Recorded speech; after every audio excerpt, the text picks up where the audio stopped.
Bonjour Arnaud. Bonjour à tous. Ah, quelle soirée mes amis. On est en finale. Ça y est. Ah bon ? Charlie il a sorti son beau drapeau. Oui, on découvre les nouvelles. Je sais pas comment c'était votre match, chers auditeurs, mais nous on a fait ça tous ensemble. Emmanuel Le Chypre nous a fait découvrir son four à mini pizza, le fameux. Résultat, on l'a pas vu de la soirée parce que le de cuisiner 5 grandes pizzas, il en a fait 67 petites. Donc, pour nos permanences. Mais c'est très bien les mini pizzas, c'est la bonne taille pour Johanna, qui avait aussi sa mini trompette, son mini chapeau, son mini maillot. C'est notre petit Pokémon porte-bonheur. Charles a cherché des Marocaines tristes sur Tinder pour les consoler et des Françaises contentes pour fêter l'événement, toujours dans les bons coups. Et Apolline s'était peint les joues en bleu, blanc, rouge. Elle avait un maillot des Bleus noué au-dessus du nombril, jogging talons hauts, dans le plus pur style MILF streetwear. Oui, parce qu'on ne verra plus la supportrice croate sexy, mais il nous reste Apolline de Malherbe. Et elle criait à chaque fois qu'un Français perdait la balle, tu sais, en faisant un peu de respiration d'accouchement, là. À chaque fois qu'un Marocain tirait au but. Hashtag ambiance. C'était très serré, hein, cette rencontre. Très tendue, cette rencontre entre l'équipe de Free Fight du Maroc et Antoine Griezmann. Il a été partout. Vous avez vu un moment cette passe de Griezmann en 1-2 avec Griezmann pour lancer Griezmann dans la profondeur pendant que Griezmann et Griezmann muselaient leurs adversaires. Quel talent, quel gardien ce Griezmann. Dans les tribunes, 4000 supporters français pour 25 000 supporters du Maroc. À chaque fois qu'on touchait le ballon, il y avait des millions de sifflets. C'est pas facile de se concentrer. Hein. C'est comme faire un mini-golf et à chaque trou, t'as un orchestre philharmonique bourré. C'était horrible. Bon, le parcours du Maroc était exceptionnel. Oui, je suis même un peu dégoûté pour les Marocains, alors que j'ai moi-même très peu de sang arabe, comme beaucoup de Versaillais. On n'est pas nombreux. Les Marocains, voilà, vous aurez peut-être pas d'étoile sur votre maillot cette fois-ci, mais vous en avez mis dans les yeux de tout le monde. Merci à vous. Emmanuel Macron s'est réjoui de cette victoire. Tu m'étonnes. Rien de tel qu'une finale de Coupe du Monde quand t'as tout un tas de trucs désagréables à annoncer à un pays, quand même. Hein. D'ailleurs, c'est même une bonne nouvelle pour les Marocains qui vivent en France ou les binationaux, parce que je peux vous dire un truc. Si jamais votre équipe avait éliminé les Bleus, donc les seules personnes qui apaisent les Français en ce moment, il vous l'aurait jamais pardonné, le président. Chaque franco-marocain, vous auriez eu un contrôle fiscal, des courriers de l'URSSAF. Tu t'appelles Mohamed, tu traverses en dehors des clous face à un flic dont l'équipe a perdu en demi-finale de Coupe du Monde face à ton pays. Accroche-toi, mon gars. Et puis pas de débordement, sur les Champs-Élysées. Les supporters marocains et français ont fêté le match dans une bonne ambiance. Arnaud. Oui, pas de dégâts majeurs. Alors bien sûr, CNews va chercher la petite bête. Ils vont faire...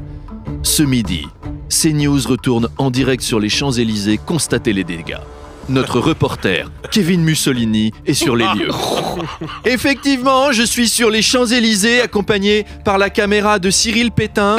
Et vous le voyez, il y a un papier par terre. Signe de l'ensauvagement qui gagne la France. La guerre civile est à nos portes, elle est inévitable. Oh, une canette de coca. C'est l'apocalypse ici, un paysage de désolation. Et alors, vous avez vu Jordan Bardella qui félicite les Marocains, l'extrême droite tout miel avec eux depuis qu'ils sont éliminés, alors qu'ils les ont défoncés pendant 4 jours. Éric Ciotti, aujourd'hui, va être là. Voilà. Ça, c'est le peuple marocain comme on l'aime. Celui qui rentre chez lui. Merci, les joueurs du Maghreb, Amadou Lila. Vous êtes un exemple pour les autres. Choukran, vous avez très bien joué, mais Miskina, on vous a nardinoumouk, voilà la radim. Mon ami Jacques Vendroux veut d'ailleurs vous dire un petit mot. Ouais, super, merci le Maroc, vous êtes un pays super, même si chez vous, bon, il y a beaucoup de mosquées. Hein. Et puis le couscous et les tagines, au bout d'un moment, on se lasse, mais sinon, c'est super. Arnaud, Adrien Quatennens ne démissionne pas malgré sa condamnation. Le député insoumis entend revenir à l'Assemblée dès janvier. Oui, Adrien Quatennens veut rester député et donc continuer à rédiger des lois. C'est le Chuck Norris des insoumis. Hein. Il est roux, il fout des claques, il fait la loi. Heureusement, pardon. Évidemment, on ne sait pas ce qui... Ça va, évidemment, on ne sait pas ce qui s'est passé dans l'intimité de ce couple, mais... J'ai pu mettre la main sur un enregistrement exceptionnel. C'est la déposition d'Adrien Quatennens à la police. Non, mais c'est des querelles d'amoureux, ça. Vous êtes mariés, vous êtes jamais disputé avec votre femme, vous? Oui, mais jamais à coup de fer à souder. C'est parce que vous n'êtes pas bricoleur. C'est une réplique de... Allez, bravo, il y avait un écran plat à gagner, il faudra aller le réclamer. Il n'y a pas les 2 places pour la finale, par hasard. Malheureusement, non, c'est juste un écran plat qui est offert par notre rédacteur en chef, Pierre Rigaud. Alors, Adrien Quatennens et son épouse semblent avoir chacun été dans une relation très conflictuelle. Chacun accuse l'autre maintenant. Si ça se trouve, elle aussi, elle l'a frappé, hein, comme Rocky en criant « Adrien !» comme dans le film. Adrien Les Insoumis vont-ils réintégrer Adrien Quatennens ? Il semblerait que oui, ce serait dans 4 mois. Vous vous rendez compte qu'il y a 6 mois, on disait même qu'il pourrait être leur candidat en 2027. C'est qu'ils y tiennent au mec. Réfléchissez bien. Les Insoumis, mine de rien, il a l'air d'avoir du mal à gérer ses nerfs en cas de contrariété.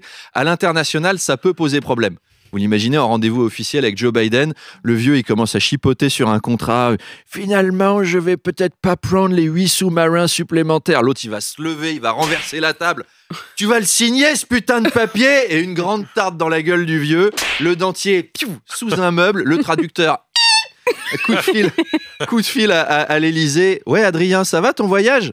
T'es en garde à vue. Ah merde. Si jamais il négocie avec la Corée du Nord, j'espère que vous avez un abri anti-atomique dans votre jardin. Parce qu'on se dit, ouais, c'est des communistes, ils ont la même coiffure, ils vont bien s'entendre. Mais il a... Ah, je l'ai, l'image. Il a l'air soupe au lait.